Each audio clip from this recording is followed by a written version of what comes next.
Welcome back, everybody, after an extended break to What Really Matters. I'm Tablet Deputy Editor Jeremy Stern with you in Los Angeles. I'm here as always with Walter Russell Mead of Tablet, the Wall Street Journal, Hudson Institute, and the Hamilton Center at the University of Florida. Let's start with this week's news. First story of the week.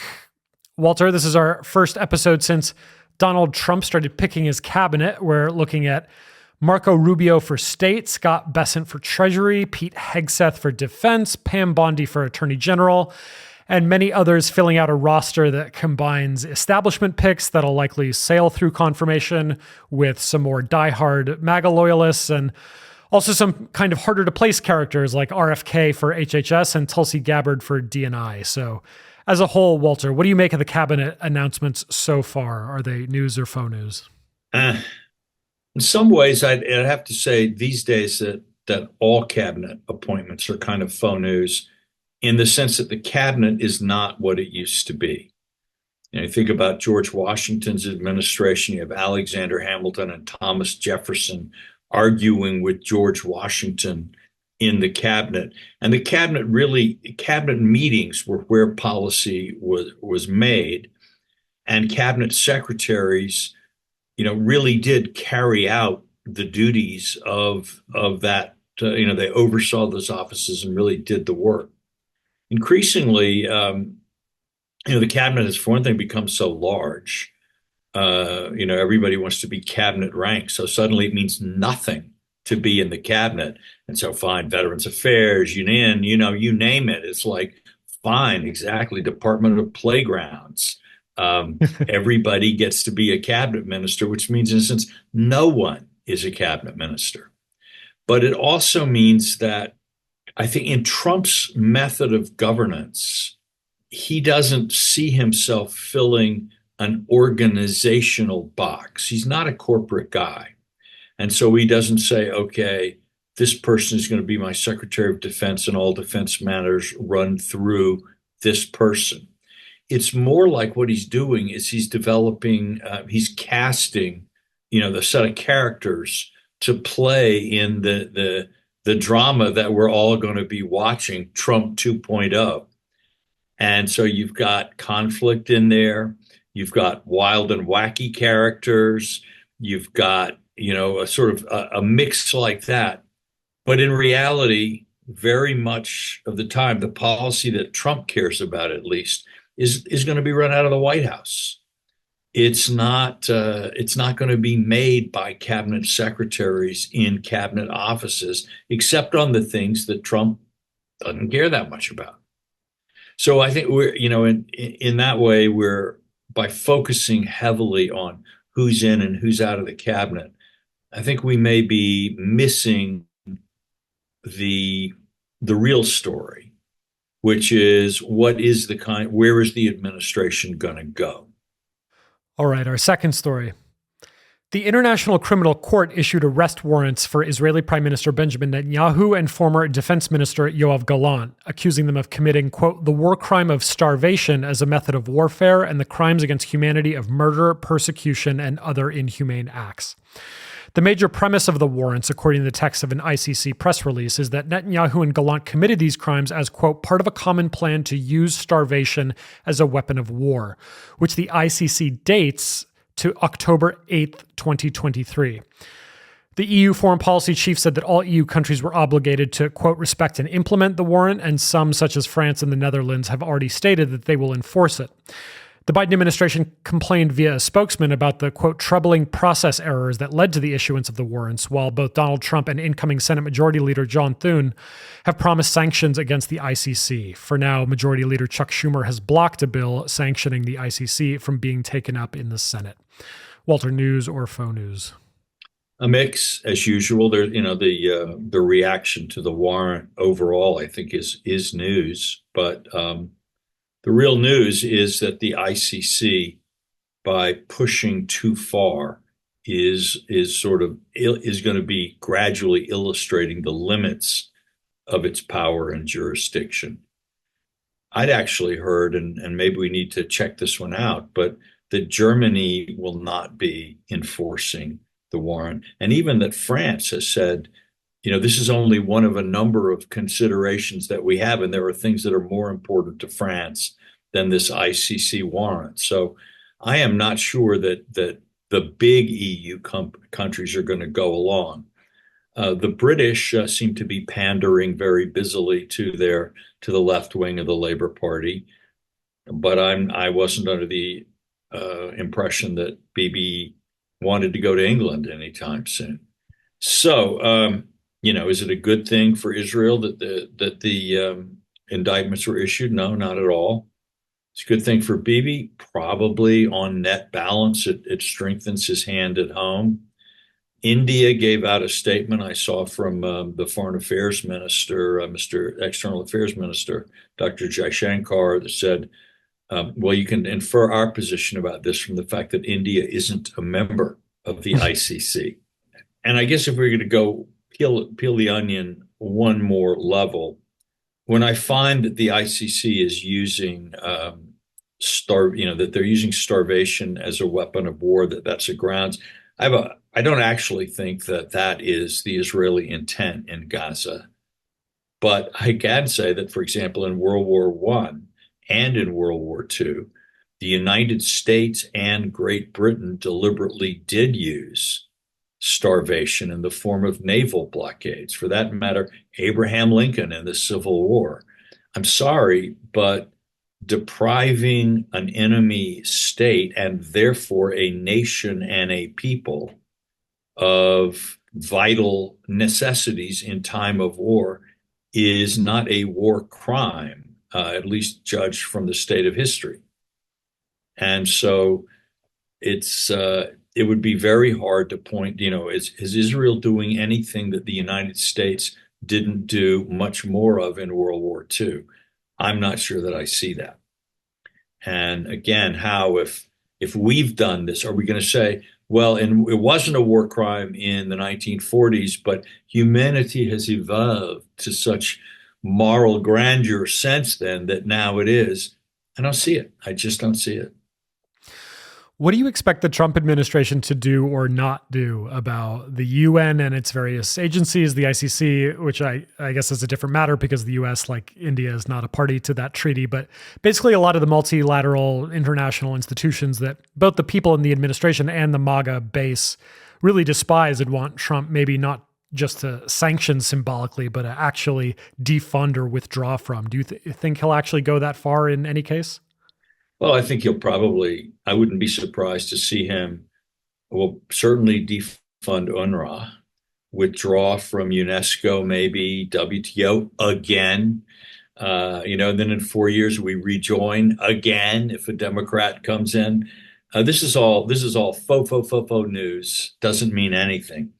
I would doubt that the United States would do anything in terms of, say, a withdrawal from the UN that would jeopardize that Security Council veto that we've got. That seems like even if the UN as a whole is kind of not a very effective place, why would you give up a veto? So withdrawing from the UN seems to not make very much sense. And maybe withholding some contributions might be something. But honestly, the UN just matters less and less these days, unfortunately, but that's just the reality that we live with.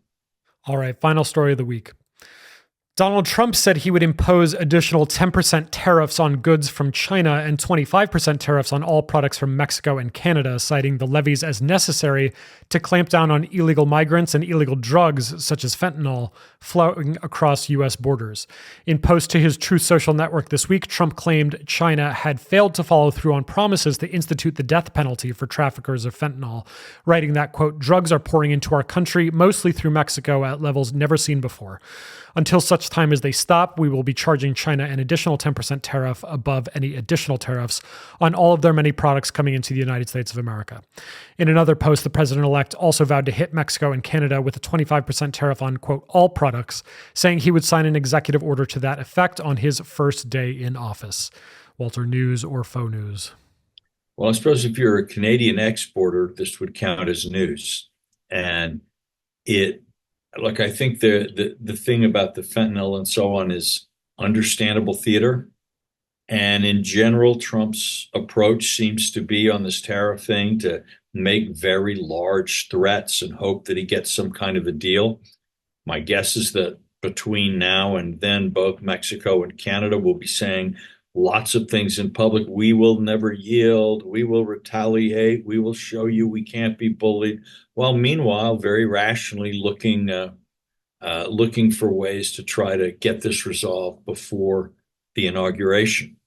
I suppose if you were a special prosecutor, look with the Logan Act as your mandate, you would see an awful lot of suspicious activity coming out of Mar-a-Lago.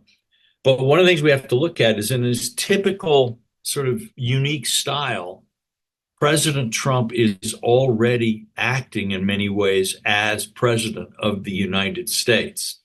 By making all of these threats, he's saying to these countries, forget Joe What's His Face in Washington. There's nothing this person can do for you. He is now entirely irrelevant. And the real White House is in Mar-a-Lago. So come on down. I'm ready to talk. Let's get to work. So Trump is taking over the government even before January 20th.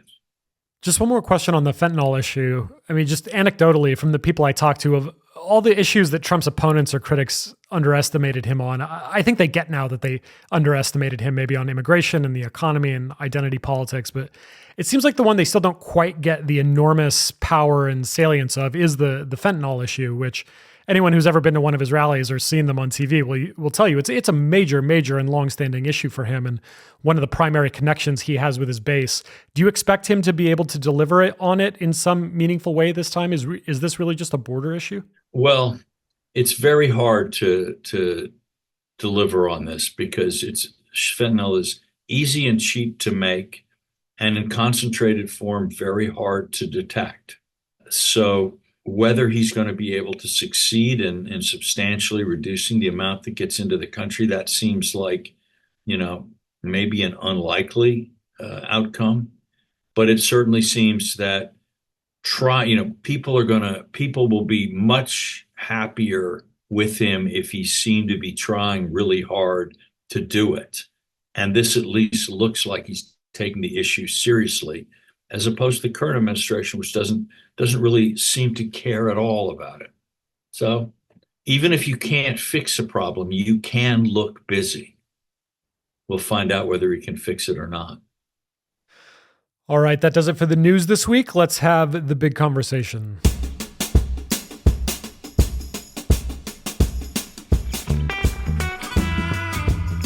You've just returned from a trip to India, Walter, and not just anywhere in India, but Tawang, I think it's called, near the borders of Bhutan and China, where you became a connoisseur of various local yak dairy products. But you also had a chance to talk to a lot of people there about the geopolitics of India's relations with China and also what they're hoping for from Donald Trump's victory for the U.S.-India relationship. So tell us what you saw and heard in India last week. Yeah, well, if viewers see me as just a little bit jet lagged today, a little bit low energy, I did just get home from India yesterday, and it was a pretty exhausting trip. I mean, when you are going on an elephant safari in rhino country with Jonah Goldberg, it's it's sort of one of life's peak experiences in its own way. And a number of the people on the trip could not hold back their comments about Jonah being reunited with his brethren in the plains of Assam. I did notice, though, something very interesting about Indian game management, which is there were a lot of rhinos in this park, and they had their horns. In big chunks of Africa now, they've had to take to sawing off the noses of the horns of rhinos to keep the poaching down. And in India, the park police seem to be doing a very effective job of protecting the rhinos, and I may say the elephants. Something is being done very well there. Anyway, yeah, I heard a lot in India.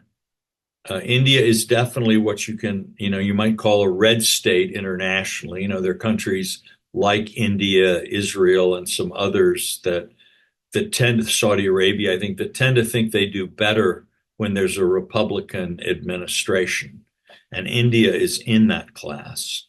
They look at Clinton sanctioning them for their nuclear program, although he did warm up by the end. They look at Chile relations over human rights and so on. And they hope that a Republican administration will be more direct. That isn't to say that U.S.-Indian relations have been terrible under Biden, but there really are some issues. One of them that I saw very clearly, Tawang is this very picturesque, very remote area in the absolute northwestern tip of the northeastern state of Arunachal Pradesh. It sits at something like 11, 12,000 feet above sea level. You can't give just one altitude because there's a lot of up and down up there. And it is, believe me, it is yak country up there. And there are a lot of yaks and a lot of yak products to be had. So if you feel, Jeremy, that you just have not had enough yak milk or yak butter tea or even yak jerky, Tawang is the place for you. But going there, you realize we had to take an hour plus chopper ride across Bhutan. And it just underlines the degree to which defending this remote province is really quite difficult for India. The Himalayas are extremely steep, and perversely on the Chinese side, although in Tawang everybody refers to the Tibetan side rather than the Chinese side. And Tawang, by the way, was the first place outside of Tibet that the Dalai Lama came in 1959 when he began his exile. But on the Tibetan side, you have the kind of flat Tibetan plateau. It's high and there are mountains in it, but it's much easier to build roads and infrastructure up to the border on the Chinese side than it is on the Indian side.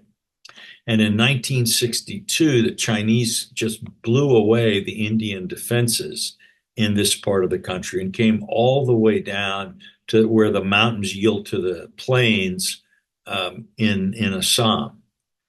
And then they just withdrew after a month. The Indians didn't drive them back. The Chinese left. And you can see as we drove up these winding roads up the mountains to get to the border pass, you can see these stone, dug in stone fortifications from 1962, and then some newer facilities by them. It is very clear that it is hard to maintain a strong defensive posture here, and that this little 1.5 lane switchback of a road winding up these hills, it would be a tough thing to keep supplying your troops with food and ammunition and fuel in a hostile situation. So you have that problem.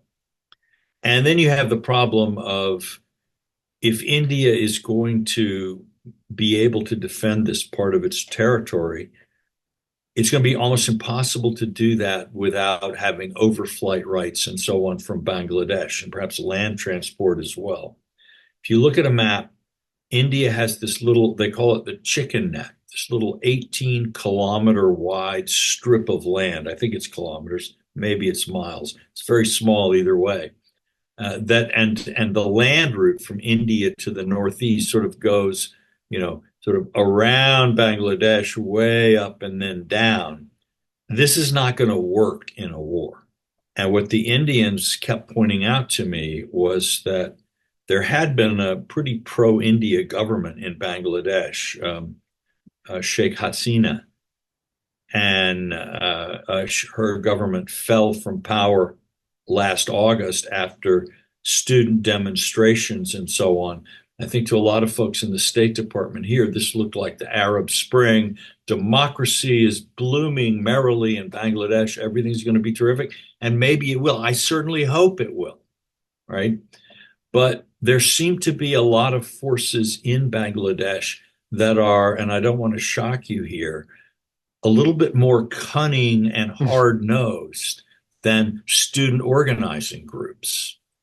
and that there have been incidents of communal violence against the Hindu minority in Bangladesh and so on. Very hard to know what's really going on because there's a sort of a lot of smoke blowing on all sides here. But the Indians do feel that a vital security interest to India was treated a bit like a kind of simple human rights question by the United States. I'm not in a position to adjudicate all of this. And I don't want to disappoint our readers. I'm not a Bangladesh expert. I've never even been there. But the fact that a country as important to the United States as India is feels that we did not take some of their core security concerns carefully under advisement when we were crafting policy toward Bangladesh is a sore point.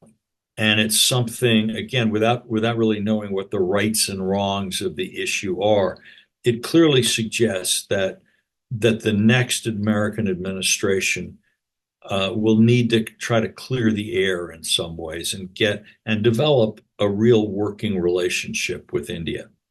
So one final question. I know you've kept your eye for many years on what I think Osama bin Laden called the Zionist Hindu Crusader Alliance. Is that an item of interest to people? I assume not in Tawang, but maybe in Delhi or on the back burner?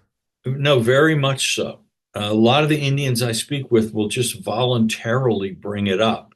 The interest in Zionism as an intellectual idea, as a touchstone of Indian identity, oddly enough, that it remains very much embedded in sort of BJP Hindutva thinking. And they were very excited in India about the I-2, U-2 trade corridor. People were still talking about it, though obviously with all of the wars going on, that doesn't seem to be happening quickly. They were stressing deep relations with the UAE, where a very large Hindu temple has recently opened. And I was told that the royal family of the Emirati royal family actually attended the opening ceremony for the temple. This is really quite remarkable. So there is, there really is a sort of a common, I'd say, India is not doing this because it's hoping to make the Americans happy by doing it. Although they don't think that's a bad thing, that being a friend of Israel might help them in American politics. But there are internal reasons related to their own Middle East policy, their own kind of sense of history. So I think this is something, again, that American diplomacy probably hasn't worked hard enough on. I'm not sure that we've thought through enough just how important India is going to be in the Middle East in the future. And how, again, if the United States may be looking to have a little bit of a lighter footprint in the Middle East, whether trying to encourage a greater Indian role in the region might not be to our advantage. Again, I don't know. It's complicated. It's India. Everything involving India is very complicated. But I do think there are some interesting avenues to explore where our common interest with them, our common interest in Israel and the development of a new kind of regional structure in the Middle East may all be coming together in some interesting ways. All right, that does it for the big conversation. Let's end on the tip of the week.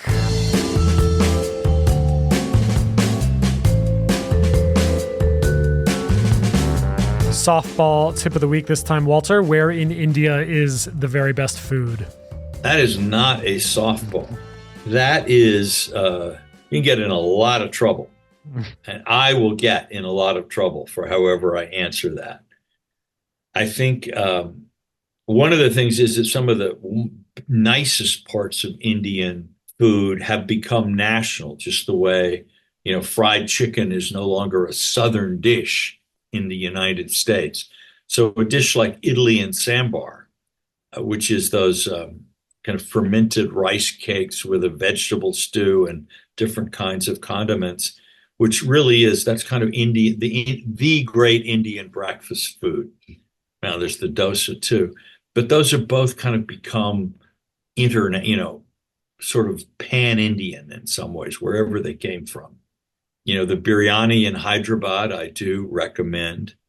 I will say that actually in Tawang, once you got away from the yak grounded portions of they have a little yak cheese lozenge that you can suck on. And, again, you're working out in cold weather, very thin air. A nice little cheese lozenge might be just what you need. But I have to say that for me, this was not that exciting. But there were some terrific dumplings that are kind of like Tibetan dumplings, but have their own little flavor to them. I wouldn't mind going back and eating some of that, as long as, again, we keep the yak stuff mostly off the table. All right, there you have it. Happy Thanksgiving to all. Thanks to our producer, Noam Bloom. Thanks to Will Cummings at Hudson and my co-host, Walter Russell Mead. I'm Jeremy Stern. We'll see you next week. And until then, please go rate and review us. This helps other people find the show.